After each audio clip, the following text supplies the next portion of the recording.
Hello friends, welcome to our channel. आज का हमारा ये वीडियो खास तौर पे उन बच्चों के लिए है जिन्होंने अभी अभी क्लास 11th में अकाउंट्स और commerce as a subject choose किया है। जिनको इसके विषय के बारे में ज़्यादा नॉलेज नहीं है उनके लिए ये वीडियो हमने तैयार किया है। इसमें आपको एनसीईआरटी के चैप्टर नंबर 2 के बारे में बता रहा हूँ, जिसमें बेसिक अकाउंटिंग टर्म्स के बारे में आपको जानकारी दी गई है। इन अकाउंटिंग टर्म्स को बुक की लैंग्वेज में ना समझाते हुए आपको बहुत आसान और सरल भाषा में समझाने की कोशिश करेंगे, जिससे डे टू डे एग्जांपल्स भी देंगे जिससे आप इनसे रिलेट कर सकें। कुछ एक ट्रांजैक्शंस हम अभी लेंगे। सबसे पहले लेंगे बिजनेस ट्रांजैक्शन। बिजनेस ट्रांजैक्शन क्या होती है? बिजनेस ट्रांजैक्शन ऐसी गतिविधि होती है या ऐसी ट्रांजैक्शन होती है, ऐसी एक्टिविटी होती है जिसमें हमारा पैसा इन्वॉल्व होता है। हमने किसी को पैसा दिया या किसी से पैसा लिया। जब हम कोई व्यापार करते हैं, कोई बिजनेस करते हैं, तो हम क्या करते हैं? ये सामान बेचते हैं या खरीदते हैं। दोनों ही केसेस में या तो हम पैसा लेंगे या हम पैसा देंगे। अगर ऐसी कोई ट्रांजैक्शन होती है तो हम इसको बिजनेस ट्रांजैक्शन कहते हैं। इसके अलावा एक और टर्म है जिसको आपको समझना चाहिए, वो है कैपिटल।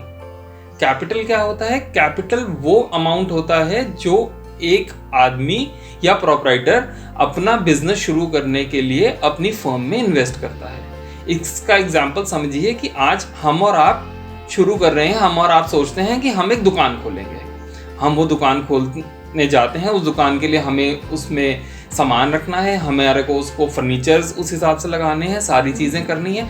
ये सब करने के लिए पैसा लगेगा और वो पैसा हम कहाँ से लगा रहे हैं? अपनी सेविंग से लगा रहे हैं। हम उसे कैपिटल कहते हैं। कैपिटल के साथ एक और टर्म जुड़ी हुई होती है जिसे हम विड्रॉल्स या ड्रॉइंग्स कहते हैं। विड्रॉल या ड्रॉइंग्स क्या होती हैं? विड्रॉल और ड्रॉइंग्स ये होती हैं जैसे हमने कैपिटल लगा दिया। कैपिटल तो हमने लगा दिया, उसके बाद हम उस दुकान में काम भी कर रहे हैं, पर हमें अपने पर्सनल एक्सपेंस भी कुछ करने हैं। वो हम कहाँ से लेंगे? वो हम उस फर्म में से पैसा ड्रॉ करेंगे। हमने वो पैसा निकाला तो वो हमारा ड्रॉइंग हो गया। इसको दोबारा एक एग्जांपल के साथ समझाता हूँ। सपोज करिए आपने 1 लाख रुपए लगाया जिससे आपने दुकान शुरू करी। वो 1 लाख रुपए क्या हो गया? वो 1 लाख रुपया आपकी कैपिटल हो गई। आपने काम करा, काम करने के दौरान आपको अपने पर्सनल एक्सपेंस के लिए, सपोज जैसे आपने टेलीफोन का बिल भरना है, कुछ और काम करना है, उसके लिए आपने 2000 रुपए निकाले। तो 2000 रुपए क्या हो गया? 2000 रुपए आपकी विड्रॉल हो गई या ड्रॉइंग हो गई। इसके साथ एक और अकाउंटिंग टर्म है जिसको आपको जानना जरूरी है, जिसे हम कहते हैं लायबिलिटी। लायबिलिटी का सीधा सीधा अर्थ आप ये समझिए कि लायबिलिटी मतलब रिस्पॉन्सिबिलिटी। रिस्पॉन्सिबिलिटी, अगर हम इस चीज के लिए रिस्पॉन्सिबल हैं। लायबल मतलब मेरे को ये एक्सपेंस करना है, मेरे पे ये खर्चा करना है। इसका एक एग्जांपल देता हूँ लायबिलिटी का। लायबिलिटी कैसे क्रिएट होती है? सपोज करो हमने एक शॉप खोली। शॉप खोलने के लिए हमारे को उसमें सामान रखना है। सामान रखने के लिए हमने जिससे भी खरीदा उसको बोला कि तुम्हारे को मैं 1 महीने बाद इसकी पेमेंट करूंगा या इसके पैसे दूंगा। तो वो 1 महीने के बाद आपको उसको पेमेंट करनी है ना, तो वो आपकी रिस्पॉन्सिबिलिटी हो गई, वो आपकी लायबिलिटी हो गई। इसको हम डिटेल में आगे जरूर समझाएंगे। अभी सिर्फ ये समझे कि लायबिलिटी का अर्थ ये होता है। अगर हमने लायबिलिटी है तो हमारे पास कुछ एसेट भी होंगे। एसेट मतलब हमारे पास क्या पोजीशन है। जैसे दुकान है हमारी, अगर तो दुकान हमारी अपनी है तो वो मेरी बिल्डिंग मेरी एसेट हो गई।